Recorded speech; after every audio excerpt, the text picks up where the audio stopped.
Assalamualaikum warahmatullahi wabarakatuh. Salam sejahtera bagi kita semuanya. Om Swastiastu, Namo Buddhaya, salam kebajikan.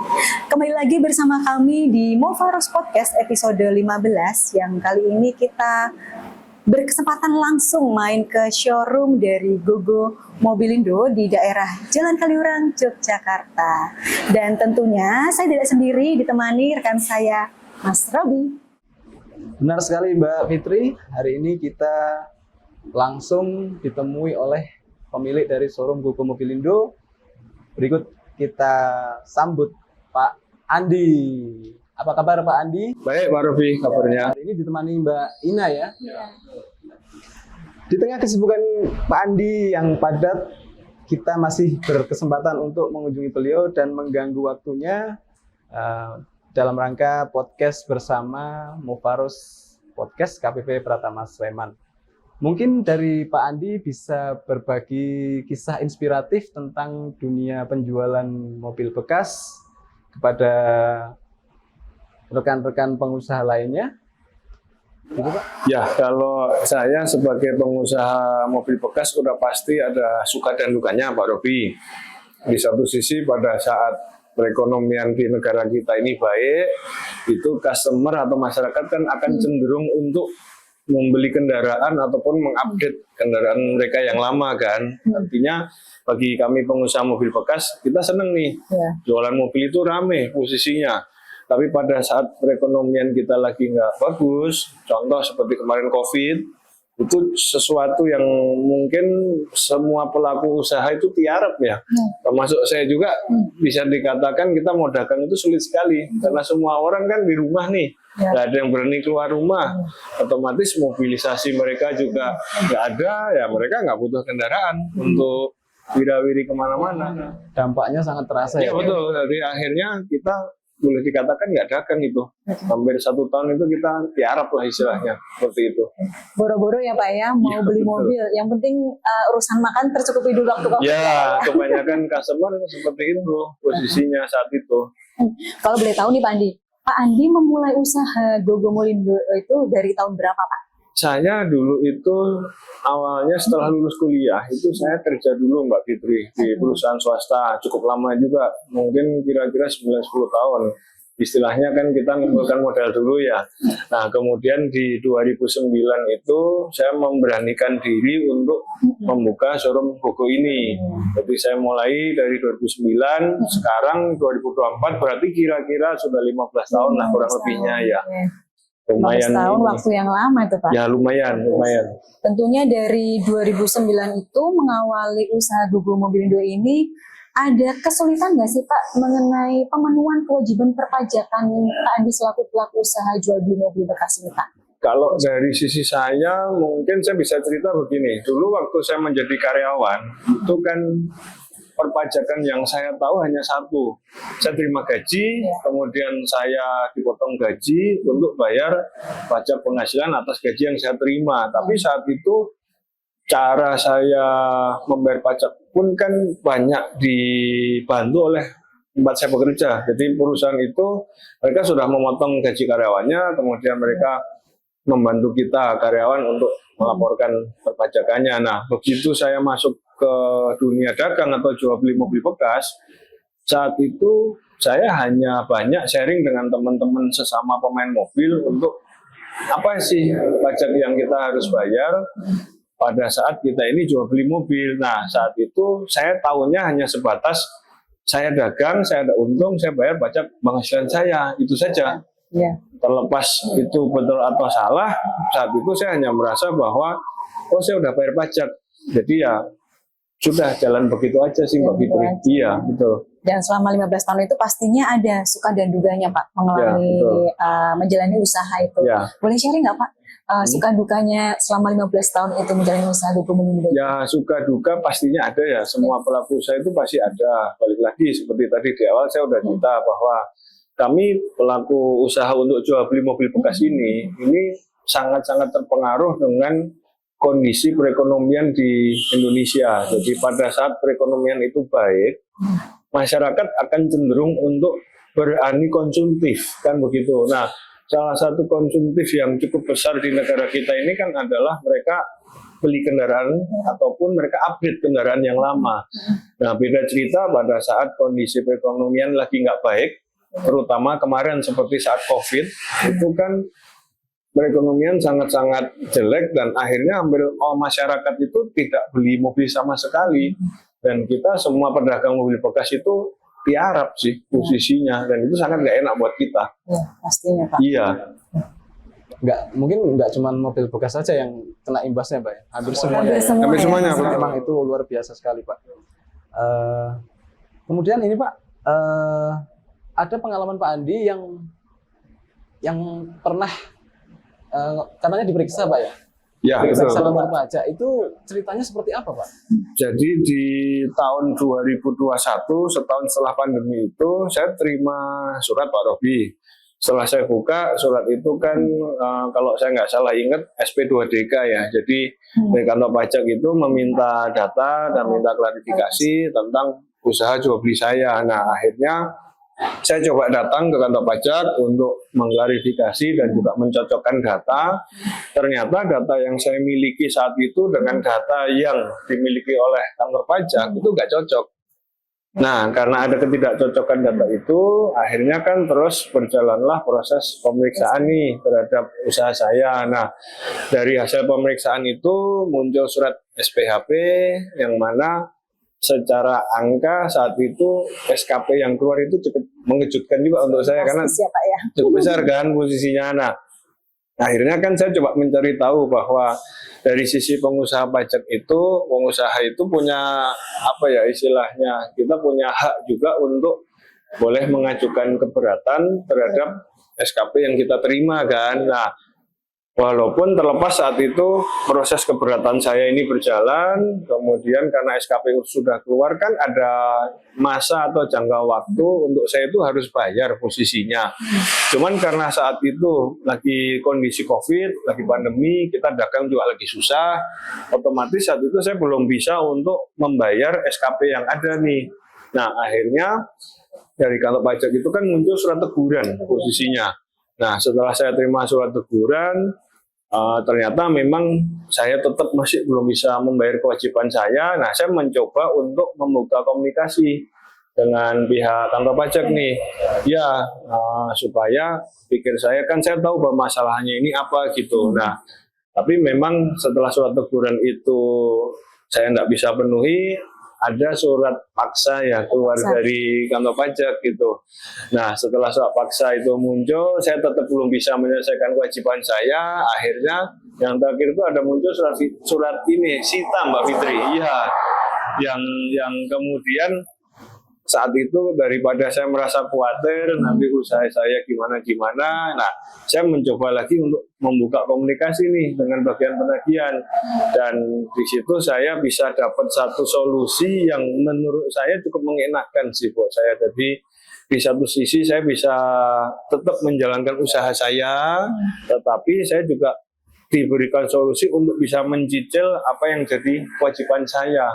Kira-kira sih itu proses-proses yang kemarin saya alami. Prosesnya cukup panjang ya Pak ya? Iya cukup panjang, cukup ya membingungkan, melelahkan juga. Tapi setidaknya saya coba mengikuti sih. Saya coba mengikuti dan mempelajari sih apa yang terjadi gitu. Selama kurang lebih mungkin 2 tahun ya. 2 tahun posisinya.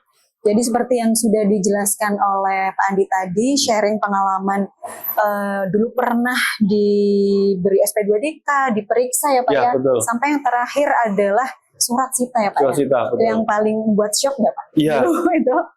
Shock sekali, Nah lumayan itu kan sih. berawal dari mungkin ketidaktahuan mengenai informasi perpajakan aturan yang terbaru seperti apa ya Pak ya.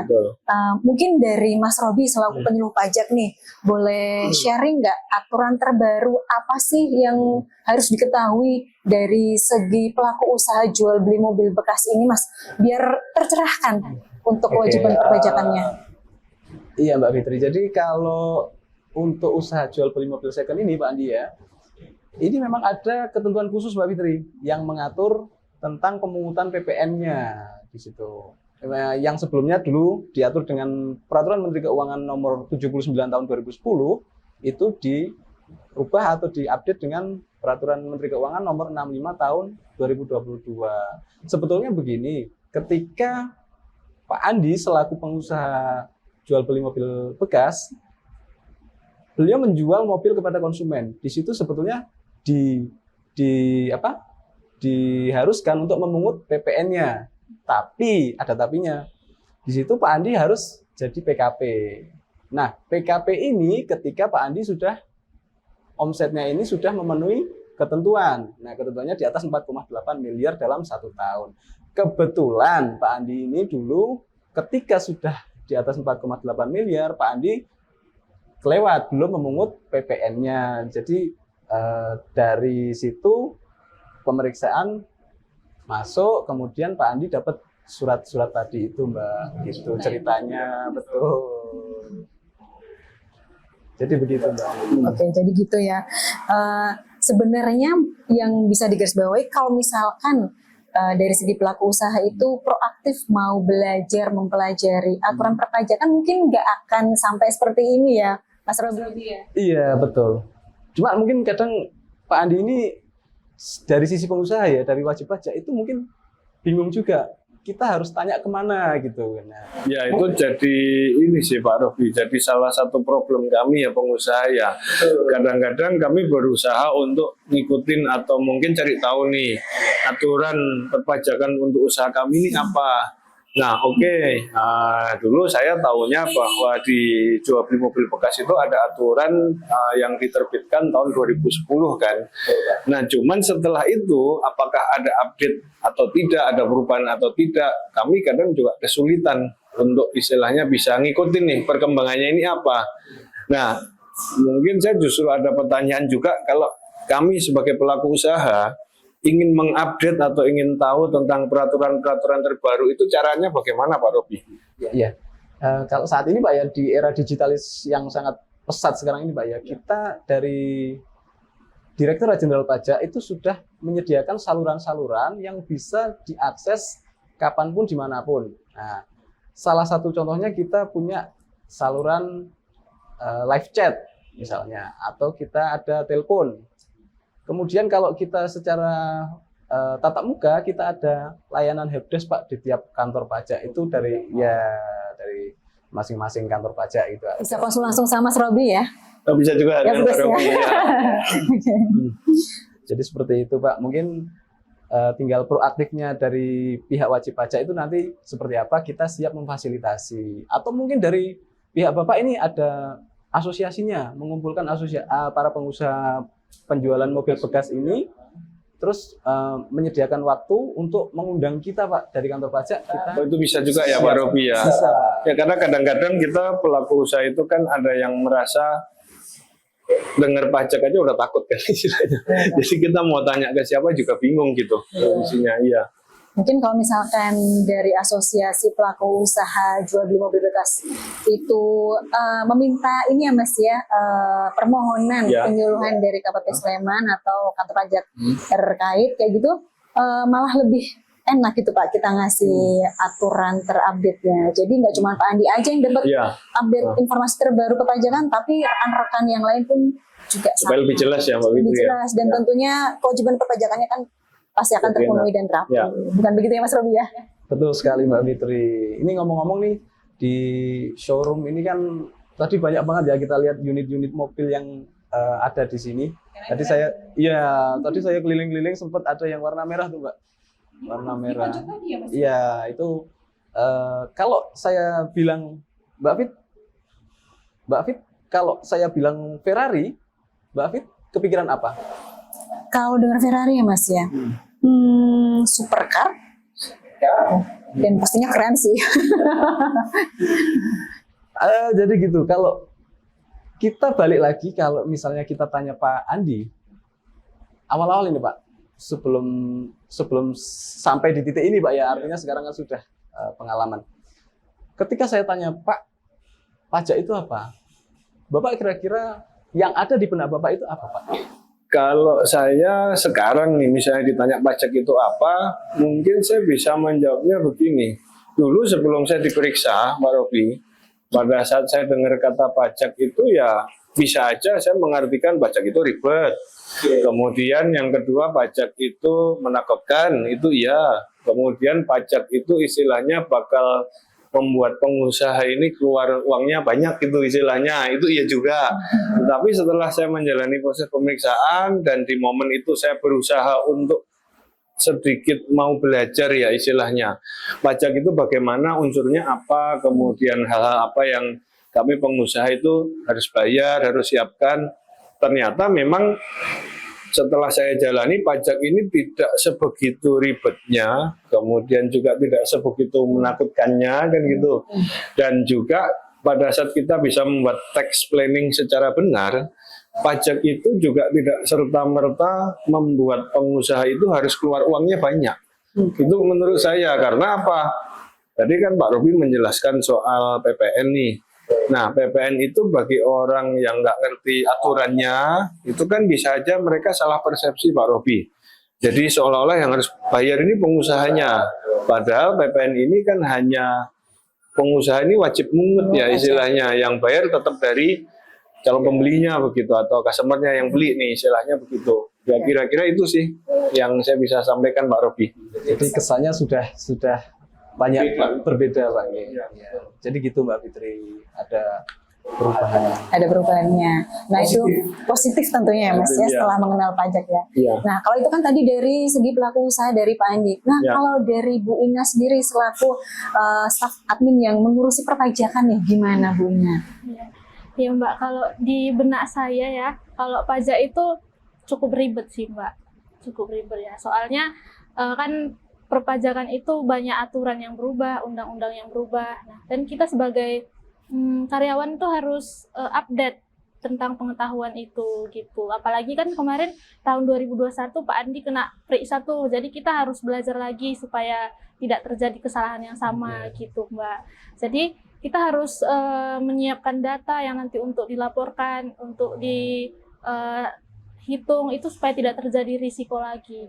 Dan tentunya pengalaman terdahulu diperiksa tidak terulang lagi ya Pak ya. Ya betul. Saat itu kan saya diperiksa itu saya masih secara administrasi ini belum rapi Mbak Fitri. Dan saat itu juga saya belum ada staf yang bantu. Makanya pasca saya diperiksa itu, kemudian saya berusaha untuk berbenah diri. Nah akhirnya saya ajak Mbak Ina ini untuk jadi staf di administrasi supaya bisa bantu saya kan istilahnya. Lebih rapi laporannya ya Pak ya. Lebih baik gitu istilahnya. Nah seperti yang sudah disampaikan Pak Andi tadi, setelah belajar dari pengalaman ya Pak ya, belajar dari pengalaman, dari periksa dan bahkan sampai hampir disita, membuat pelaku usaha Pak Andi mau belajar untuk update informasi terbaru perpajakan ya Pak ya. Betul. Sehingga pelaku-pelaku usaha yang lain tidak mengalami pengalaman yang serupa seperti Pak Andi dulu alami. Oke, bukan begitu Mas Robi? Betul, jadi istilahnya tak kenal maka tak sayang. Jadi Pak Andi ini sekarang sudah mengenal tapi belum sayang. Caranya biar makin sayang sama aja gimana Mas? Kita harus sering main ke sini. Seperti itu Pak. Jadi dari pengalaman atau yang sudah dialami Pak Andi maupun Mbak Ina ini, barangkali ada sepatah dua patah kata Pak yang bisa disampaikan untuk pesan barangkali ya, lebih tepatnya pesan ke teman-teman pengusaha di bidang usahanya Bapak ini. Ya kalau saya sih mungkin bisa menyampaikan ini Pak Robi, bahwa pajak itu sesuatu yang menurut saya kalau kita mau menyempatkan waktu untuk sedikit belajar dan memahami, rasa-rasanya banyak pelaku usaha yang bisa istilahnya mereka mempelajari sesuatu dan kemudian mereka akan merasa bahwa pajak itu tidak sebegitu rumitnya. Karena kalau kita mau belajar paling tidak secara garis besarnya, seperti saya nih di dunia jual beli mobil bekas, kami konsep perpajakannya itu kan sebetulnya hanya ada dua, yaitu pertama PPH, kemudian yang kedua PPN. Nah ini kan hanya dua hal yang secara garis besar rasa-rasanya juga tidak akan sulit untuk bisa dimengerti begitu. Ya betul. Terus kemudian pesan-pesan saya lagi juga pada saat kita ini terima surat cinta nih istilahnya dari kantor pajak, itu kita jangan pernah takut. Kita usaha saja untuk bisa komunikasi dengan mereka, kemudian kita tanya, ini saya harus bagaimana. Nah, dengan kita melakukan hal-hal tersebut, saya pikir solusi itu pasti akan ada sih. Termasuk kan tadi Mbak Fitri sempat bilang Surasita nih dalam tanda kutip gitu. Nah, ternyata setelah saya coba bangun komunikasi juga, bahwa Surasita itu bukan berarti serta-merta kita langsung disita juga sih. Ternyata masih ada solusi-solusi yang kita bisa upayakan dan kita tetap bisa berdagang, misalnya begitu sambil pelan-pelan kita memenuhi kita punya kewajiban terhadap pajak itu. Ya kira-kira itu sih Pak Rom. Ya, artinya ketika datang masalah seperti itu jangan malah dihindari. Ya betul, jangan kita kemudian tidak gubris, kita tidak kooperatif, atau kita bahkan malah sembunyi. Menurut saya itu salah sih posisinya. Harus dicari solusinya bareng-bareng. Ya betul sekali. Nah, kalau itu kan tadi pesan dan kesan dari Pak Andi sendiri ya. Nah, kalau pesan-pesannya dari Bu Ina nih selaku staf admin yang membantu mengurus perpajakannya dari Logo Mobilindo itu seperti apa? Kesan dan pesan dari saya itu khususnya buat staf pajak atau admin yang mengurus perpajakan itu nggak usah takut kalau pajak itu ribet.